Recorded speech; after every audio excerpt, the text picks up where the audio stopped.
Alright, so here we are, November of 2024, and I still can't believe how fast this year's flown by.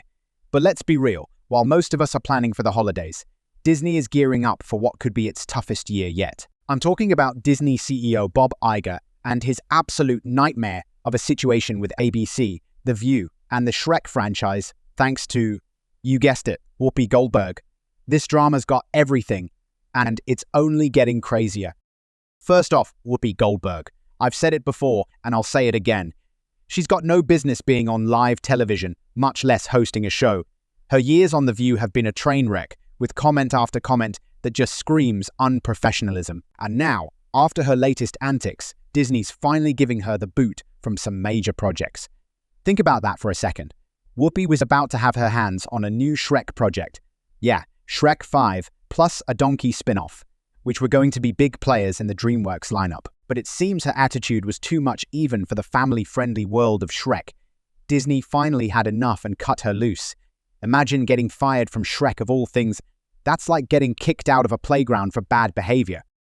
But her drama with Disney doesn't stop there. Whoopi's been a headache for Bob Iger himself, stirring up tension between Disney execs and her ABC co-hosts. She's not alone either. Joy Behar, another View personality, has reportedly been a co-conspirator in making Disney's life a living hell. Are we surprised? Not at all. Their unfiltered, often downright inflammatory comments have created such a mess that even Disney, known for its tolerance in the name of inclusivity, had to draw the line. These two have been turning ABC into a breeding ground for controversy, and it's reflected in the ratings, which are hitting rock bottom. And let's talk about those ratings. They're abysmal. ABC used to be a household name with Good Morning America, Jimmy Kimmel Live, and The View, but now it's barely hanging on. And Disney's not the only company facing a reality check. Studios across the board are failing, and many are doubling down on this DI approach, thinking it'll somehow save them. In reality, it's alienating more viewers than it's attracting, leaving companies like Disney stuck between their traditional fan base and this newer, much harder to please crowd. Now, here's where things get even juicier. After ABC's ratings tanked, Disney finally made a drastic move. They pulled Whoopi's $7 million pay raise for 2025. She was set to rake in nearly double her current $7.5 to $8 million salary, which, if you ask me, is already far more than she's worth. But that raise, gone. And why? Because Whoopi's been picking fights behind the scenes, not just with her co-host, but with Iger himself. I'm talking about heated back and forths, accusations, and all sorts of behind-the-scenes drama that would be front-page tabloid material if it ever saw the light of day. But she didn't stop there. Oh no, Whoopi tried to use the race card when she got canned from her latest Disney projects, acting like Disney owed her a spot in Toy Story 5, where she was supposed to voice Stretch the Octopus. You'd think this would be a wake-up call for her, right?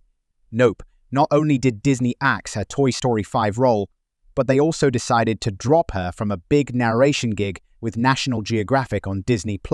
This wasn't just a minor gig, either. She was set to narrate an entire Earth and Oceans documentary for the platform, which would have earned her a cool $2 million. But instead of taking the paycheck and doing her job, she tried to double her payout, demanding an outrageous $4 million, and in true Disney fashion, they showed her the door. Now, look, I'm all for people knowing their worth, but come on, Whoopi, you've got a net worth most people can only dream of. This isn't about needing the money, it's about her insatiable need for power. She's like a spoiled kid who's been told no for the first time, and Iger, he's finally had enough. It's about time too, because Whoopi's attitude has been nothing but a distraction, and ABC is crumbling because of it. Disney execs have openly blamed her for the network's ratings disaster, citing her off-the-rails comments as a huge turn-off for viewers. And if you're still wondering how bad things are, let's just say this people are ditching ABC faster than a sinking ship. Viewers are jumping over to Twitter, YouTube, you name it, anywhere they can get real, unscripted opinions without the corporate agenda shoved down their throats. And as if this saga couldn't get more absurd, Whoopi's had not one, not two, but 4 major Disney gigs pulled out from under her, and she lost that $7 million raise she was counting on. It's a classic tale of ego meeting consequences, and frankly, it's overdue. But Disney, oh, they're not blameless here either. Iger is known for pointing fingers at anyone but himself when things go wrong.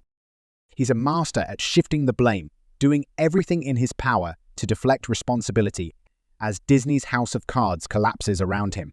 If he really wanted to clean up this mess, he could. Trust me, he's got the power to pull the plug on ABC's toxic lineup, restructure the board, and make some big changes. But will he? Of course not.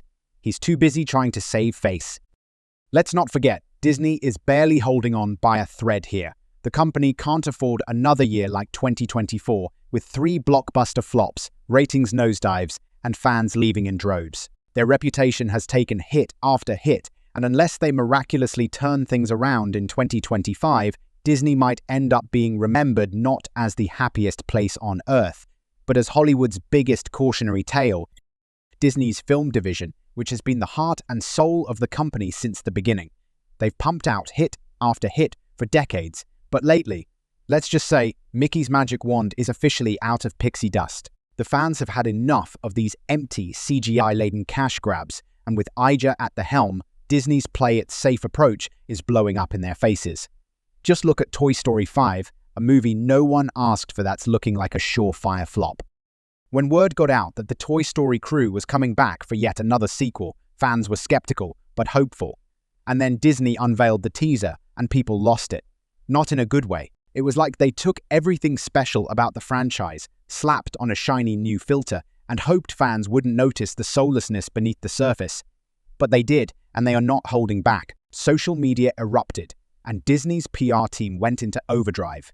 Fans are tired of Disney taking classic, beloved characters and wringing them dry, turning nostalgia into nothing more than dollar signs. I mean, how many times can Woody go through an existential crisis before it becomes a parody of itself? And let's not forget their ongoing battle with the theme parks, which have become a logistical nightmare for visitors, between rising ticket prices, overcrowded attractions, and the elimination of the free FastPass system. Disney's parks are now a paradise only for those willing to shell out a small fortune for a magical experience. Meanwhile, regular families are left with hours-long waits, overpriced food, and a constant reminder that Disney is more concerned with filling their pockets than making any of it truly enjoyable. It's reached the point where even die-hard Disney fans are questioning their loyalty. And Bob Iger, in typical fashion, is ignoring the real issues and focusing on Disney's latest obsession: virtual experiences. And then there's the elephant in the room, Disney's ongoing fight with its own streaming platform, Disney+. It started strong, but now it's floundering, losing subscribers left and right. Disney's response: flood the platform with content in the hopes that quantity will somehow trump quality. They're pushing out so many Marvel and Star Wars spin-offs that fans are actually struggling to keep up, let alone stay interested. They've lost the magic of storytelling, the very thing that made them iconic, and turned Disney Plus into a dumping ground for mediocre content. And you can see it in the subscriber numbers. People are cancelling, and Disney is scrambling to figure out why. In short, Disney is in full-blown crisis mode, and it's not a question of if they'll implode, but when.